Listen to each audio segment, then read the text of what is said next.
we've got another geometry and trig question for you guys. We've got two triangles. Angles L and R have the same angle. Their sides are different. What additional piece of information is sufficient to prove that they are similar? So if two triangles are similar, it means that all angles correspond. So the first thing that I'm going to do is go ahead and draw these out.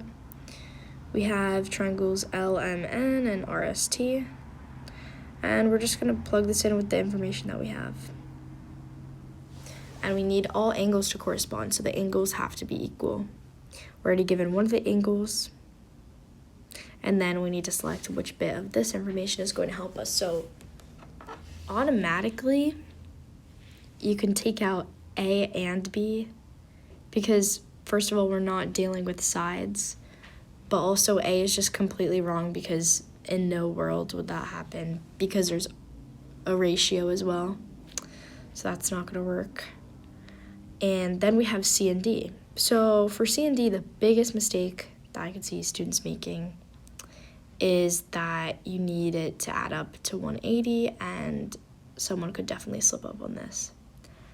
And your final answer is going to be D, because 70 plus 50 plus 60 is equal to 180. And C would just not give us that. So your answer is going to be D. And that's that.